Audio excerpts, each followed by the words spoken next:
Both Harbisons are doctors, but she's the neurotic one, my mother explains, then turns to the waiter.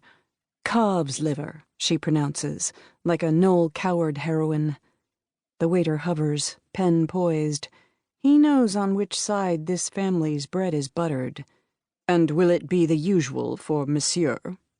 But my grandfather is looking at me with concern, nervously clacking his dentures. Pink, my mother adds. Stop clacking, Daddy.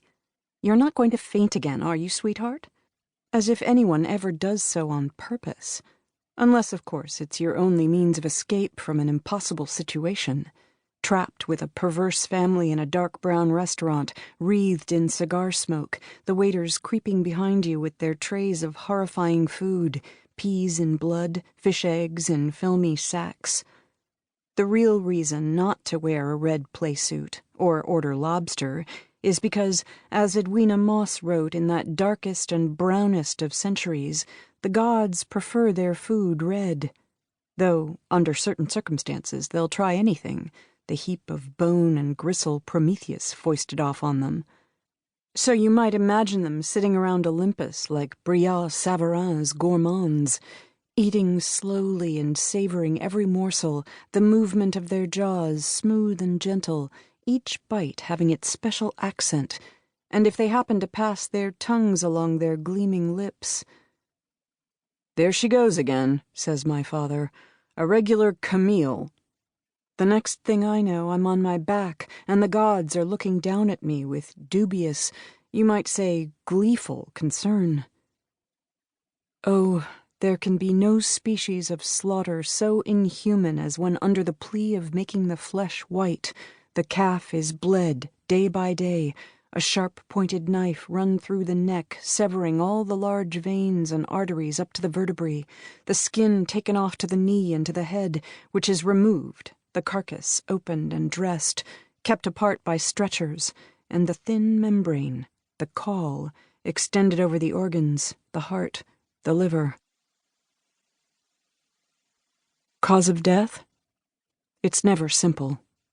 For instance, does Beth March die of scarlet fever, or is she the victim of her own goodness, her unselfishness, the fact that she tends the sick Hummel baby when none of the other little women can be bothered? Goodness won't protect you. If you're too good, you will die. But then it can be seen as a kind of reward. Both Little Diamond, who dies of goodness and fever, and the Little Prince, who dies of goodness and snakebite, have longed to go home to heaven. When the little match girl freezes to death on New Year's Eve, it is her only means of joining her dead grandmother. You'll die if you're too little, but also if you're too loving, especially if, like Anne Shirley's beloved Matthew Cuthbert, the object of your love requires your death to learn an important lesson or advance the plot. And no life is ever quite the same again when once that cold, sanctifying touch has been laid upon it. For this reason, parents are frequently expendable. Mary Lennox's mother and father die of cholera in India. The place was so quiet. No one in the bungalow but herself and the little rustling snake. Elnora Comstock's father drowns in the Limberlost. That oozy green hole with the thick scum broke, and 2 or 3 big bubbles slowly rising that were the breath of his body. The deaths of animals, unless anthropomorphized, for example, Charlotte, don't count.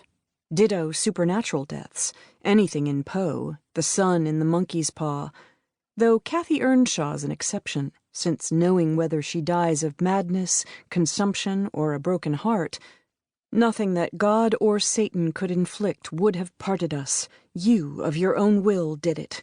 I have not broken your heart. You have broken it, and in breaking it, you have broken mine, is crucial to measuring her future power as a ghost. So it can happen that an ounce of prevention will turn out not to be worth a pound of cure. Nursed at a mother's breast and raised out of doors in sunshine and clean air, 3 meals a day of wholesome food, plenty of milk, fresh water, no matter. The public towel is a scourge, likewise public swimming pools, a kiss, a breath.